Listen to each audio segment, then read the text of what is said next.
And Solo did a vampire with a pencil. I think that was a season 3. depressing They were day studying for their SATs. I know my Buffy. And then Buffy broke her pencil, and then Giles had another pencil for her to continue her SATs. Wow. I know my Buffy. We work well together because, frankly, we both always know our lines really well, and that makes for spontaneity. Sarah is amazingly quick with lines. She makes me embarrassed because I used to be the quickest study that I ever knew, and then I met her, and she just like puts me to shame. I hate that.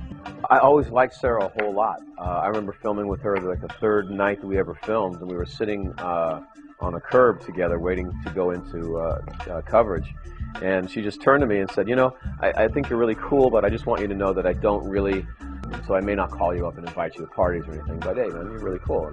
And I was at that point, I was a disposable villain, and I was like, you know, I'm kind of the same way, so cool. And ever since then, we've become kind of friends. The first time Spike saw Buffy, the character, he was hunting her, which has a very sexual undertone. And I played that very heavily. It's kind of the same thing. Some man hunting a woman in a bar, looking at her dancing, walking across the bar, just noticing her is both sexual and violent. And I played that. And so there's been that undertone the whole time. Now, I haven't told the producers that. I actually tell them now. I got a new T-shirt, and I got a new pair of jeans today. These are my third pair of jeans on the show. I'm celebrating. Same shoes, one pair of shoes.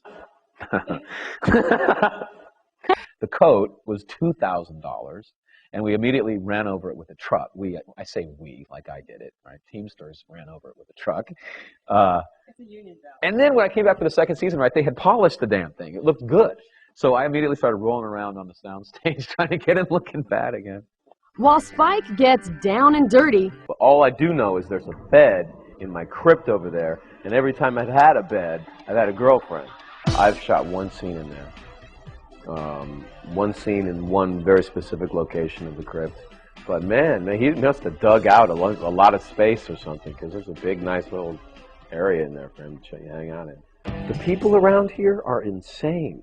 They are not, the producers and directors are, TV isn't good enough for these people. Quality film, I can just tell that's what they're targeting, and they will push themselves and everybody else.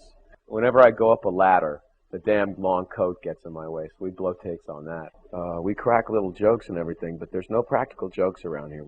So if we blew a take on a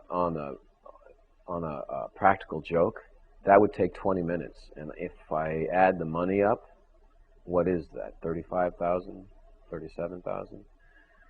So, no. There's no, pulling old props out of drawers and, going like this in front of people. Bosses are the same. The people who develop the stories and make the stories and decide whether we live or die are the same. And their bosses are the same. It's really 2 levels above us that all of this fury is happening. Buffy fans do, and they can't wait for the new season to start.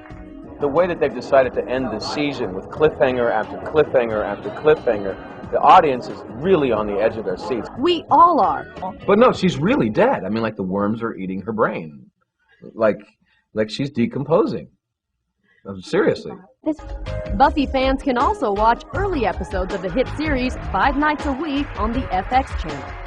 It's a great show. We're very lucky to be on it. And like I said before, as long as we keep on doing great shows, the fans will watch it because they